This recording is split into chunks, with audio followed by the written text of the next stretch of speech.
Le tribunal de la télé vous est présenté par bonplan365.com. Chaque jour, un nouveau bon plan sur le site des bonnes affaires et des bons plans. Le tribunal de la télé vous est présenté par Télé-Réalité TV, la première chaîne de télévision entièrement consacrée à la télé-réalité. Le tribunal de la télé avec la masterclass VGS Télévision, la formation audiovisuelle pour bosser à la télé.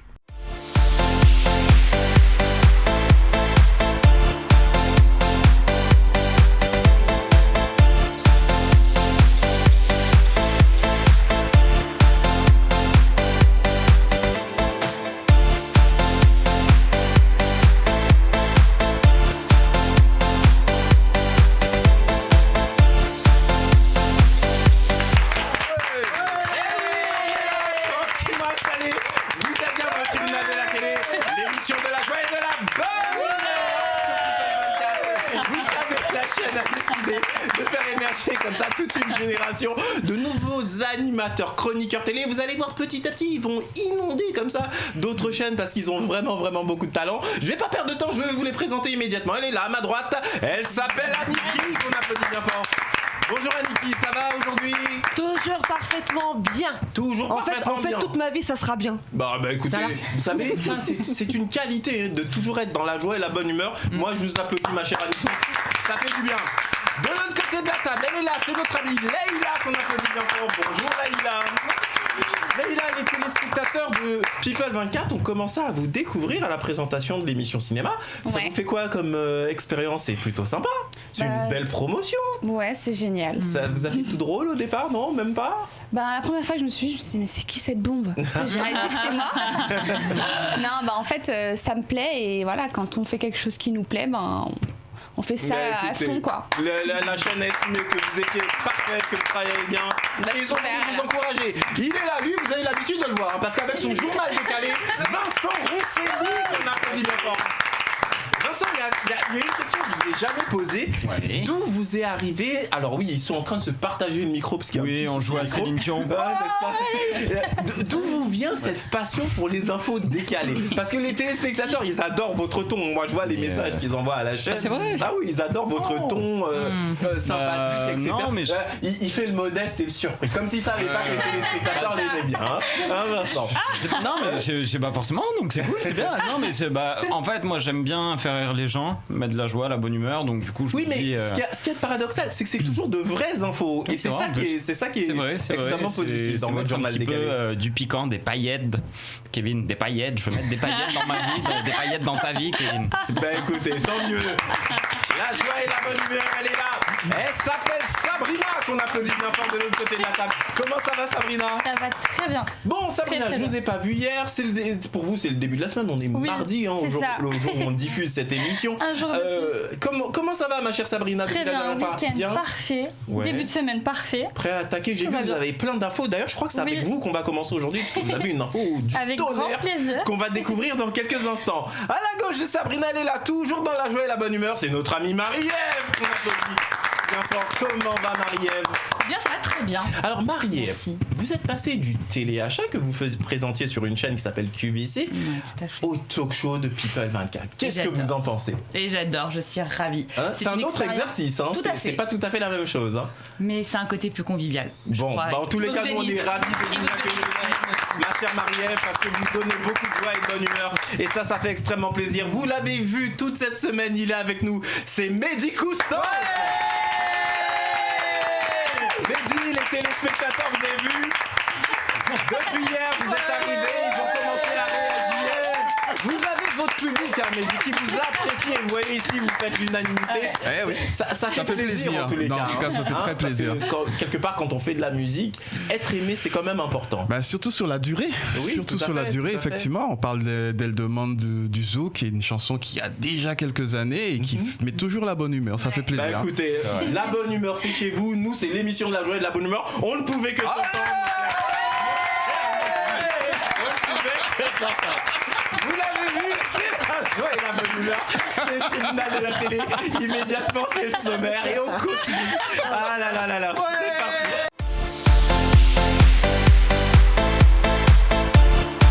Aujourd'hui, dans le tribunal de la télé, nous allons traiter des sujets suivants. Les États-Unis exigent un accès de la police aux conversations chiffrées de Facebook. Sabrina nous explique tout dans un instant. L'affaire Skyline Airways éclabousse l'émission Touche pas à mon poste. Cyril Hanouna mis en cause a enfin réagi. Leïla nous explique tout dans un instant. Mehdi Koustos, la star du zouk antillais, nous parle de ses débuts dans la musique. La marque Terpan lance des préservatifs avec un packaging en braille pour aveugles et malvoyants. Vincent nous explique tout dans un instant. Le film Joker suscite une polémique aux États-Unis en raison de son caractère violent. Marie-Ève nous explique tout dans un instant. Le comédien Malik Bentala est interdit de stade pour 6 mois. Sabrina nous explique tout dans quelques instants. Bonne émission à tous!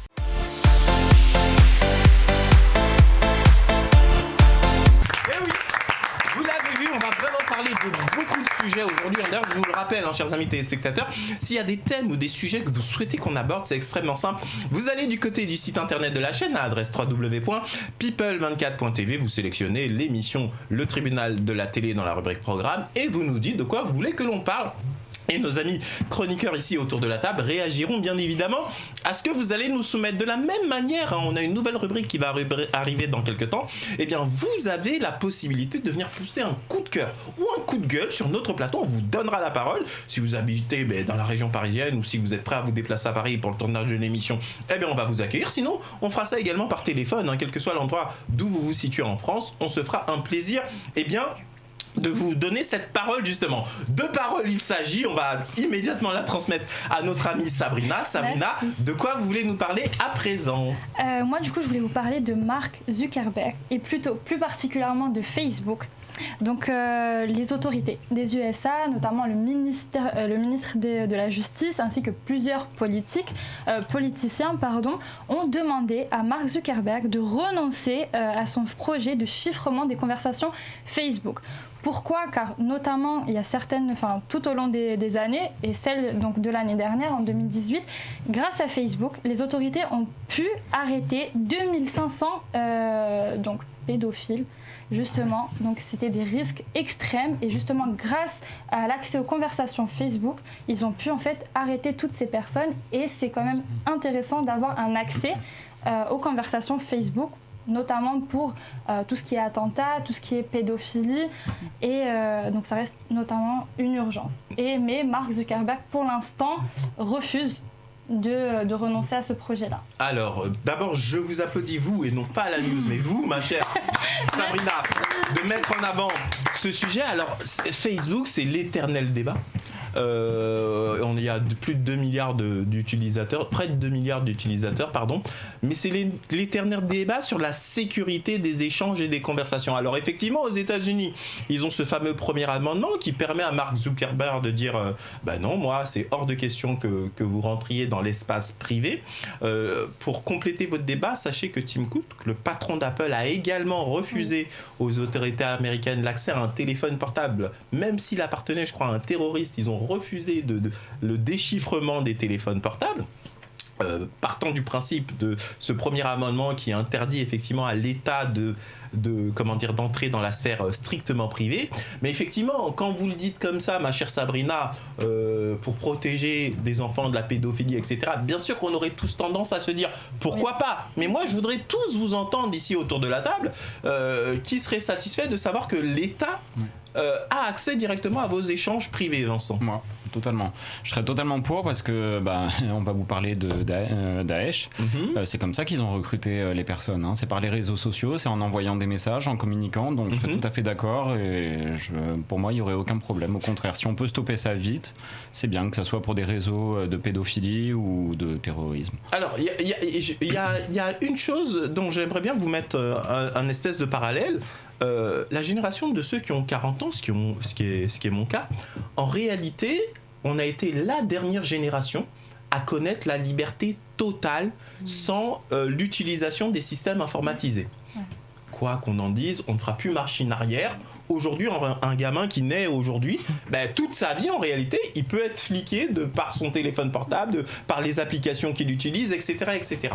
Est-ce que pour autant, avant, il y avait plus ou moins d'insécurité ? C'est une question que je pose, mais avant de rentrer dans ce débat bien précis, je voudrais que chacun à votre tour ici, Aniki, que vous réagissez. Est-ce que vous, le fait que l'État puisse, sans que vous soyez au courant, venir lire vos emails, lire vos échanges que vous utilisez sur M6, sur la plateforme Messenger notamment, est-ce que c'est quelque chose qui vous dérangerait, ou au nom justement du risque terroriste ou de traquer de dangereux criminels comme des pédophiles, comme l'a dit Sabrina, est-ce que par rapport à ça, vous accepteriez que ce soit possible ?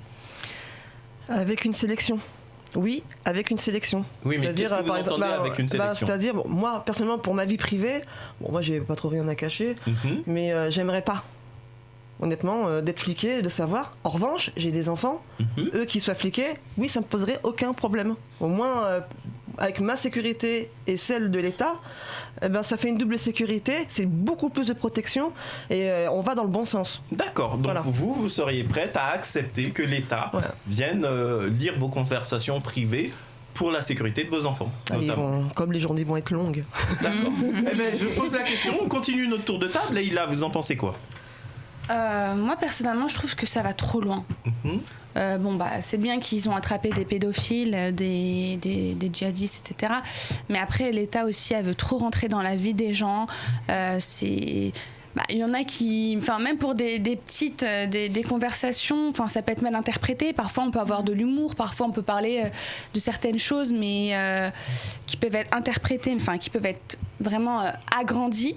Et voir vous savez que grave, déjà aujourd'hui, par exemple, quand vous voulez aller aux États-Unis, on vous pose un certain nombre de questions et vous n'avez pas remarqué qu'ils vous demandent l'adresse de votre page Facebook, de votre comment dire oui. Quand vous remplissez le formulaire sur Internet, on vous demande votre compte et votre profil Facebook. Ça n'a jamais paru curieux à qui que ce soit. Pourquoi on me le demande ? C'est parce que bien évidemment, ils ont des techniques qui leur permettent de rentrer par le biais de leur NSA, etc., de rentrer et de voir qui vous êtes réellement. Ma chère Marie-Ève, et ensuite je voudrais entendre Mehdi sur son sentiment là-dessus. C'est une vraie question où la notion de liberté est vraiment remise en cause. Moi, je n'apprécierais pas.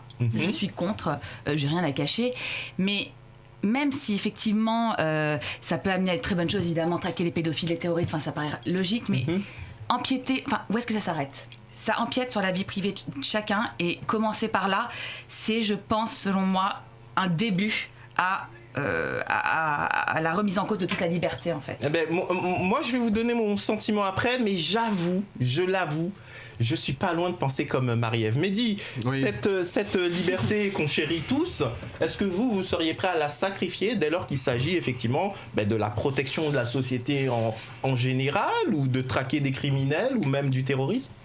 En fait, moi, je pense que si sur le papier, effectivement, c'était la solution pour pouvoir enrayer tout ça. Oui, mais sauf que on sait très bien que c'est pas le cas.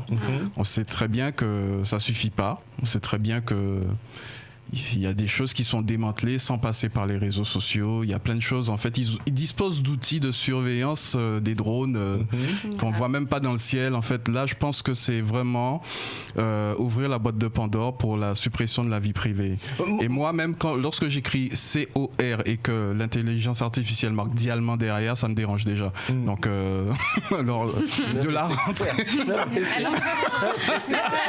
C'est-à-dire que vous avez l'impression que quelque part on vous dépossède de ma liberté. Et si j'avais envie d'écrire connard, j'écris CO. Voilà, bon. Je vois précisément ce que vous voulez dire. Mais toujours sur ce thème de la sécurité, comment vous dire, parce que effectivement dans cet exemple, comme le dit, je regardais Aniki, mais c'est Sabrina, on a arrêté des pédophiles, etc. Moi, en fait, si vous voulez, je vais vous donner mon sentiment. Moi, ce qui me fait peur, c'est que tant qu'on est dans une latitude purement démocratique, on se dit après tout, qu'est-ce qu'on a à cacher, etc. Mais ça dépend de qui dirige le pays. Moi, je suis désolé, je suis aux États-Unis, il y a un président qui s'appelle Trump, ben, j'ai pas envie qu'il sache quels sont mes échanges avec un tel ou un tel, qu'il aille espionner des opposants politiques, etc., etc. Parce qu'une fois qu'on a ouvert, comme vous le dites, la boîte de Pandore, ben, ça dépend de qui est aux commandes du pays et qui est susceptible de le faire et de le faire comment. Sabrina, vous-même, justement, vous nous avez donné cette information. Vous qu'est-ce que vous en avez pensé quand vous avez lu cette news que vous nous relayez? Moi, honnêtement, ça dépendrait. Par exemple, à partir du moment où la personne est suspecte, donc déjà des choses, qui a fait des choses suspectes dans la rue ou autre, ou alors là, oui. Oui, mais là, attention, ma chère Sabrina, là, moi, si vous le permettez, je dirais autorité judiciaire. Nous sommes dans des pays démocratiques, et à ce moment-là, les instances saisissent le procureur de la République qui, lui, après avoir donné son accord, va autoriser les policiers à effectivement infiltrer, etc. Mais si de manière automatique, l'État a le droit de venir lire comme ça vos conversations privées, c'est quand même problématique. Regardez, je vais vous parler juste d'une anecdote. Je présume que ici, quasiment tout le monde aujourd'hui utilise Messenger. Vous savez, c'est le système de messagerie de Facebook pour communiquer avec ses amis, pour envoyer un bonjour, un hello, etc. Ou un CO, comme le disait Lydie il y a un instant. Mais imaginez qu'il y a quelques temps, il y a eu un bug de Messenger. Et les conversations privées qui étaient censées rester privées se sont retrouvées dans les fils d'actualité des gens. C'est pour ça que moi, à titre personnel, sur Messenger, moi je me contente des bonjours, au revoir, comment ça va, etc. etc. Je parle pas spécifiquement boulot ou ce genre de choses, parce que ou de conversations privées, parce qu'on ne sait jamais si demain il y a un autre bug et ça vous met tous vos échanges dans vos fils d'actualité. C'est quand même assez problématique. Donc comme je le disais tout à l'heure, on est effectivement maintenant dans des sociétés où de toutes les façons, et d'ailleurs quand on regarde bien Mehdi, j'ai l'impression que c'est presque culturel ou générationnel, parce que si vous regardez bien, les plus jeunes d'entre eux, moi ça me dérange plus. C'est-à-dire qu'en fait, ils s'y sont complètement faits. Hein. Aniki l'a dit, Vincent l'a dit, Laïla. Ah non, moi ça me dérange. C'est trop cool, on m'a rajeuni. Notre amie Sabrina aussi. Et m'en veuillez pas, mais ceux qui sont légèrement plus âgés, dont je fais partie, modeste. Je le prends pour moi aussi. Ont eu oui, n'est-ce pas, ma chère Mariette, ont eu un espèce de petit recul. Pourquoi ? Parce que nous, on a connu cette liberté totale où les correspondances n'étaient pas lues, n'étaient pas à la disposition d'autrui. Donc, est-ce que c'est pas aussi un côté générationnel, Marie-Ève ? Oui, c'est possible. Je suis pas si vieille que ça. Bien sûr. Moi, je me souviens, mon premier téléphone portable, c'était à 14 ans. Et encore à l'époque, c'était très tôt. Maintenant, je crois que ça commence même à 8-9 ans. Pour moi, c'est une bêtise totale les parents qui donnent leur téléphone portable à un gamin de 8 ans. C'est terrible. C'est terrible, et je vois parfois les parents qui donnent malheureusement, je pense, des téléphones portables, mais vous savez pourquoi ? Parce qu'il y a des jeux dessus et c'est pour avoir la paix des fois, tout simplement. C'est fou, mais donc là, on abrutit notre enfant selon nous, selon moi.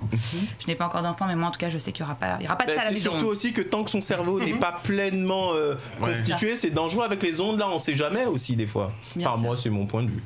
Même si scientifiquement on nous dit qu'il n'y a aucune étude aujourd'hui qui a démontré la nocivité des ondes, moi je préfère quand même m'en méfier un petit peu, pour les enfants très jeunes en tous les cas. Tout à fait. Bon, en tous les cas... Il y a juste une chose sur laquelle en fait j'aimerais réagir, c'est par rapport aux gens qui disent « moi j'ai rien à cacher ». Moi je considère qu'à un moment il faut avoir des choses à cacher, parce que la personnalité en fait se construit au fil des années, au fil des expériences, au fil des échecs, au fil des erreurs. On n'est pas tout blanc, on n'est pas tout noir, on est pendant un bon moment souvent très gris.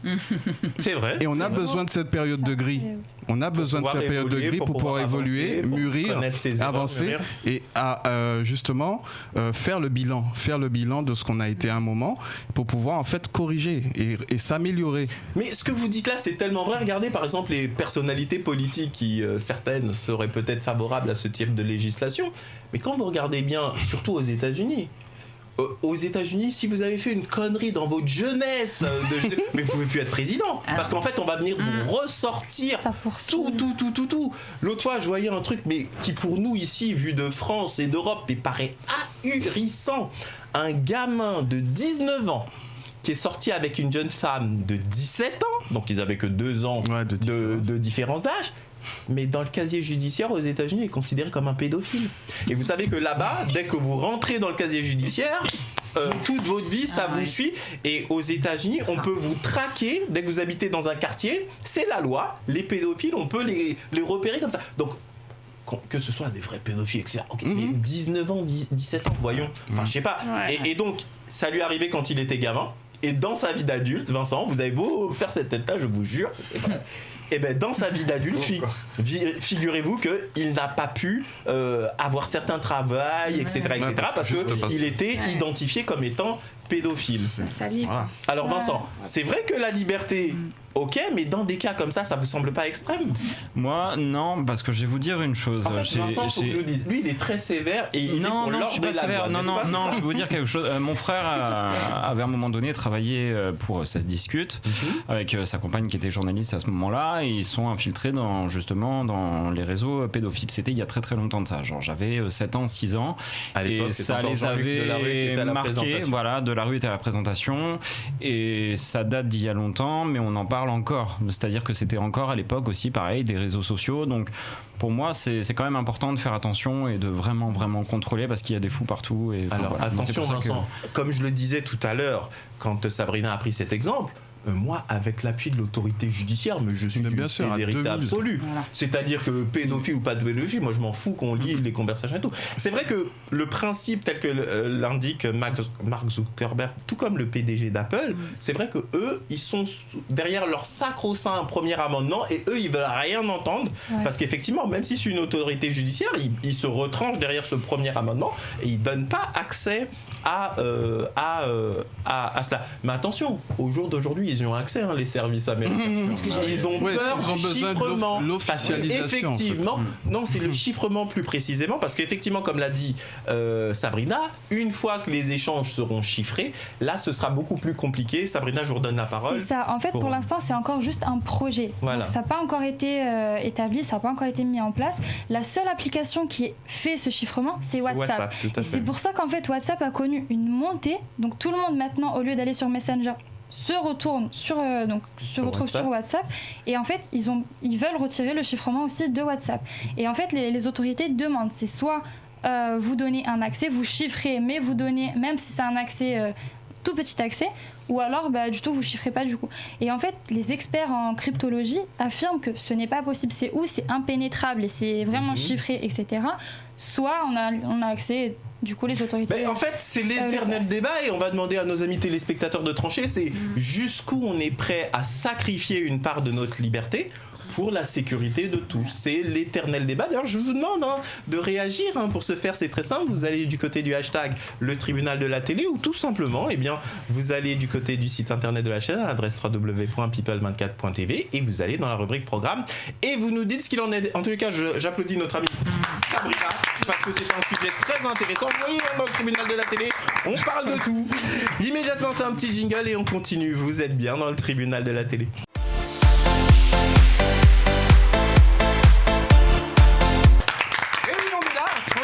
Installé dans le tribunal de la télé, l'émission de la joie et de la bonne humeur, vous le savez, sur People 24. Alors attention, nouvel horaire, vous le savez, depuis cette semaine, notre première diffusion, c'est désormais à 20h, et non plus 21h comme avant. Donc du lundi au vendredi, vous nous retrouvez à 20h. Le samedi, vous le savez, le principe, c'est qu'à partir de 20h, vous retrouvez l'ensemble des émissions de la semaine. Et bien sûr, il y a les autres horaires de diffusion chaque jour, qui sont 7h30 et 12h30, ainsi que le soir à 23h55, au cas où vous auriez raté l'émission de 20h. Immédiatement, on va donner la parole à notre amie Leïla. Leïla, de quoi vous voulez nous parler ? Alors moi, je voudrais vous parler de l'affaire Skyline Airways qui a éclaboussé Touche pas à mon poste, l'émission de Cyril Hanouna. Donc Cyril Hanouna qui a passé un très gros coup de gueule pendant une émission.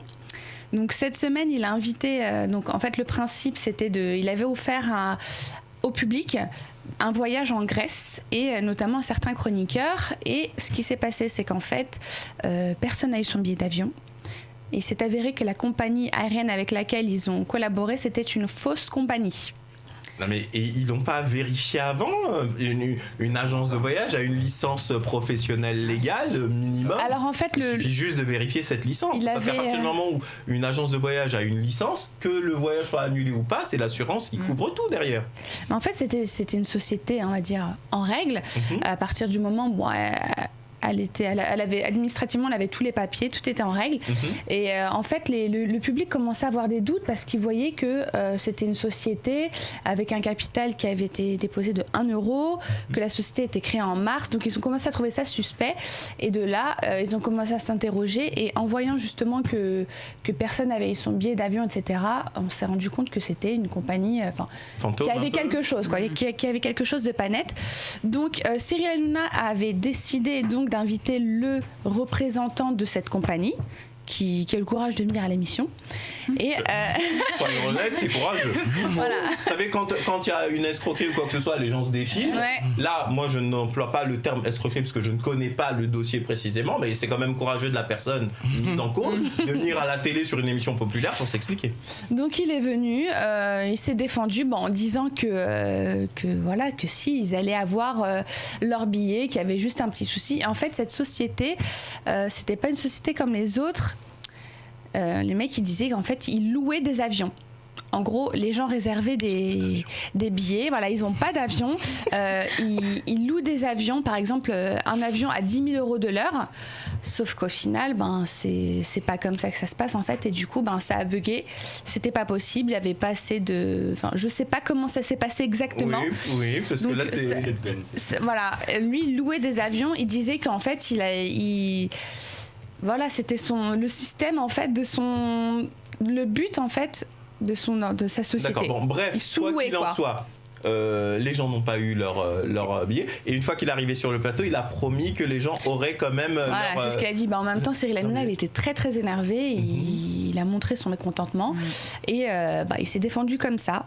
Donc à voir maintenant si les gens ou pas auront leur billet. Quoi qu'il arrive, Cyril Hanouna, il a promis de régler cette histoire. Je m'inquiète pas pour ça. Moi, d'accord, merci. Je vous applaudis, ma chère Leïla, de mettre ce sujet en avant. Mais bon, Cyril Hanouna, on connaît sa générosité, donc je ne doute pas un seul instant que s'il y a un problème du côté de la compagnie, quitte à ce qu'il paye de sa poche les voyages, à mon avis, il n'hésitera pas.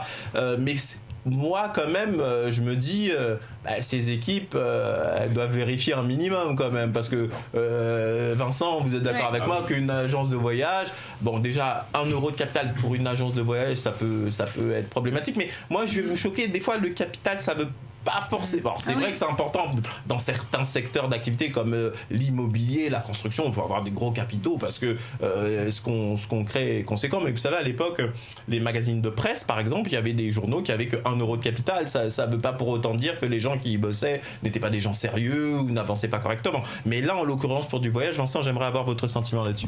Oui, non, mais c'est totalement fou parce qu'il a une équipe énorme qui pourrait quand même se renseigner un minimum. Moi, déjà, Skyline Airways, je ne connais pas du tout, donc à partir de ce moment-là, je recherche, mais il y a quand même beaucoup d'argent en jeu. On connaît le budget ou pas du tout déjà qu'ils ont. Non, mais en fait, moi je pense que, alors, à savoir peut-être qu'ils ont fait un appel d'offres parce que vous vous doutez bien que quand ils offrent des voyages, ils mettent le nom de la compagnie plus ou moins, donc ça lui fait de la publicité indirectement. Donc il y a peut-être eu, je ne sais pas, j'avance une hypothèse, des accords commerciaux entre eux, etc. C'est peut-être une société qui a répondu à un appel d'offres et qui a été validé, mais c'est toujours est-il que effectivement la première chose qu'on regarde pour une agence de voyage, c'est sa licence légale, et si elle a cette licence, voilà. Imaginons, ma chère Marie-Ève, que vous gagnez un voyage comme ça dans un jeu télé et boum, vous pouvez pas en profiter. La réaction? Alors déjà d'une... Vous remarquez que j'ai pas posé la question à Niki, parce qu'à mon avis elle serait prête à bondir sur les gens. Elle aurait déjà tout cassé. Là, on va lui faire une réputation. Alors que demander ça en dernier, non mais peut-être, j'assume tout, moi je m'en fous. Vous pouvez tout balancer, allez-y. Non mais la vérité, je ne suis pas sûre d'être très heureuse non plus. J'aurais été très déçue, et puis dégoûtée en fait. Parce qu'on y croit, ça va arriver. Et en fait, c'est la déception, je crois, qui est le pire. Et le sentiment aussi de s'être fait arnaquer. C'est marrant parce que tout d'un coup, je pensais à la musique Mehdi, et les artistes souvent invitent leur public à venir, je sais pas, des places gratuites, des spectacles, etc. Est-ce que vous-même, je sais pas, ce genre d'anecdote a déjà pu vous arriver de faire des cadeaux au public, que derrière ça soit pas allé jusqu'au bout, je sais pas. Dieu merci, ça a été jusqu'au bout. Tant mieux. Alors, les compagnies avec lesquelles on a travaillé ont toujours tenu leurs engagements. On a fait des heureuses. Il y en a pour mon Olympia. C'était la première fois en fait qu'elle quittait les Antilles pour pouvoir aller à Paris. Donc c'était un double souvenir, un super moment. Et donc jusque là, touchons du bois, les compagnies aériennes ont toujours tenu leurs engagements. Bon, en tous les cas, merci beaucoup Mehdi. Mehdi, vous avez pris la parole, c'est justement avec vous que je voulais converser à présent. On a découvert ce clip, toi et moi, qui tourne en boucle sur la chaîne People 24 depuis le début de la semaine, et on l'espère, on continuera à le diffuser même après cette semaine, histoire que les téléspectateurs apprécient cette musique. On l'a dit hier, vous êtes l'un des plus grands artistes de la musique zouk, et apprécié des Antillais, mais de beaucoup de Français également. Oui. J'espère un maximum de Français. Moi, j'aime bien revenir comme ça à la genèse des artistes en règle générale. Qu'est-ce qui vous a donné envie de faire de la musique ? Qu'est-ce qui vous a donné envie de commencer ? Waouh, c'est un concours de circonstances heureux. C'est-à-dire que je devais trouver un chanteur pour des amis musiciens qui cherchaient un chanteur. Et comme il n'est pas venu, comme la personne en fait que j'avais trouvée n'est pas venue, j'ai été m'excuser auprès des gars puisque je suis bien élevé. Et du coup ils m'ont dit mets-toi derrière le micro et on va faire un essai. Du coup ils m'ont gardé. Et puis après je me suis dit tiens. C'était quoi, un groupe ? Ouais, c'était un groupe de piano bar. D'accord. Un groupe de piano bar et tout. Voilà quoi, il fallait pas être très fort, donc il fallait juste chanter correct. Juste. Après, effectivement, j'ai pris des cours. J'adore comment il dit ça modestement. Fallait pas être trop fort. Non, vous avez une très très belle voix. Mais je l'ai travaillé. C'est-à-dire qu'au départ, c'était pas gagné. J'avais des copains qui me disaient tes mélodies sont bien, mais tu peux pas faire chanter par quelqu'un d'autre. Ah oui, d'accord. C'était des amis. Et donc, en fait, le message caché derrière ces révélations, venant de personnes bien intentionnées, ça a été va prendre des cours. Ce que j'ai fait, j'ai travaillé ma voix jusqu'à en faire un outil performant et avoir en fait quelque chose d'exploitable à présenter avec mes compositions qui étaient déjà sympas. Donc du coup, je suis devenu chanteur. J'ai enregistré mes premières chansons, elles ont été diffusées. Et là, je me suis dit tiens, ça passe à la radio. C'est comme se voir la première fois à la télé. On a un retour un peu spécial. Et de voir qu'il y a un retour du public également. Il y a eu une adhésion tout de suite. Après, il y a eu Prix SACEM. Alors justement, c'est là que je voulais en venir parce que notre invité est modeste, mais moi je vais sortir de. Moi je suis pas lui, donc je vais juste vous dire ce que c'est que ce garçon. Prix SACEM du meilleur interprète masculin en 2003. Caribbean Award du meilleur espoir masculin. Césaire du meilleur duo pour Pas de glace avec Jeanne Faustin. Condé d'or du meilleur artiste de la Caraïbe et du Burkina Faso en Afrique. Césaire du meilleur interprète masculin pour Franc-Jeu. Prix de la SACEM du meilleur zouk pour Cette nuit. Césaire du meilleur auteur-compositeur pour... Non mais là... c'est juste énorme. C'est juste énorme. Pour vous, Mehdi, ces prix, est-ce que c'est certes une satisfaction, mais qu'est-ce qu'ils signifient pour vous ? En fait, ce sont des jalons. Ce sont des jalons. C'est pendant qu'on produit sa musique, il y a d'autres personnes autour qui prennent le temps d'organiser des manifestations pour pouvoir soit encourager, soit saluer au fait le travail qui a été fait. Et j'y vais toujours sans conviction. Et puis j'ai eu souvent, comme on peut le voir là, la bonne surprise de voir que j'étais lauréat.